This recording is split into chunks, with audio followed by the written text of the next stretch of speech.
I'll win the day, making the old men laugh so hard, drinks are spit out, and coughing fits sound from all directions. Here, he a fool is a compliment.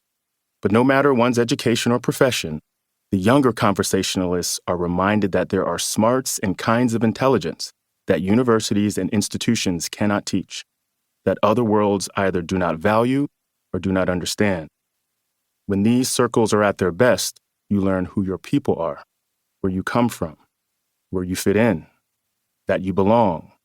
If you can hold your own here, you can hold it anywhere, with any kind of people. I am writing in the pages that follow like I am trying to explain my view on things in the storytelling ways of those wise souls on dark summer nights around charcoal embers, swatting at mosquitoes and flies. Sometimes my life gets in the way. I am a product of the military, and churches, and universities, and blackness, and white suburbs, and the South, and other institutions. It's impossible to miss. It's in the approach, the language, the timbre. But I am also the kin of country folk gathered together, just rapping on the 4th of July. It's all here, trying to say something smart without being smart-mouthed about it. Some of it might strike your ear oddly. Some of it will rankle. It's supposed to. It's about race and democracy in the United States. It can't help but be uncomfortable. But ultimately, I mean to say something of substance in an interesting way. When it's about a thing that I know, it lands on the page structured and formalistic in the way that the outside world expects learning to be demonstrated. When it's about a thing that I think, the ideas sort of meander and tumble out. I'm freestyling, philosophizing, hoping to land on the point I've been trying to make all night. It's a cipher, and whether it comes out like a professor writing in a newspaper or something more casual and cultural, the ways of those summer nights are always the guide. The invisible character in every story is the telling of it and how it's told. At 16, I bought a cassette that contained one of the most famous rap debuts ever. Main source was the group's name, and the song was Live at the Barbecue.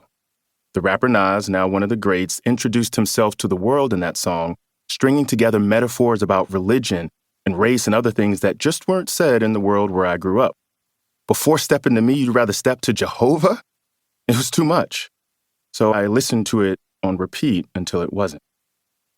The title of the song is perfect. It feels like a bunch of young dudes sitting in a semicircle at a cookout, philosophizing about life, bragging and lying and telling hard truths.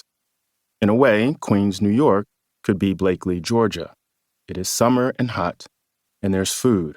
The men gather to talk in one place, the women another. The kids play, and we hear ideas and stories and emotions that teach us, stretching us and testing us. These salons and rap sessions are everywhere, barbershops, sorority meetings, stoops, dorm rooms.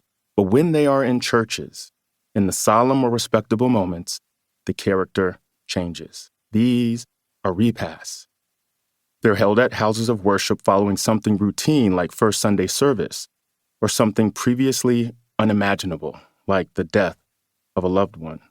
These places and moments are touchier, the situations more delicate, but the ritual is still performed. The men find their way outside to the parking lot. The women inside gathered and off limits to me, except when beckoned to move this thing or bring that. Hard conversations are still had. Repasts sometimes host the hardest conversations we will ever have. We must be more delicate there, but no less honest. So this is what I mean to do, to come live from the repast. Chapter 1. American Heathen.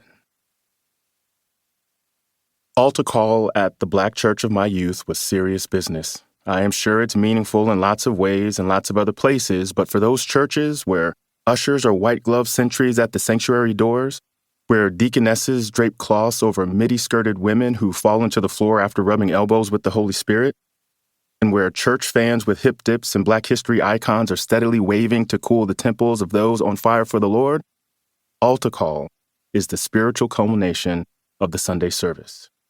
It is the place and time where people seeking special prayer move to the front of the church, taking a public step toward the will and mercy of God, hoping to get a taste of grace.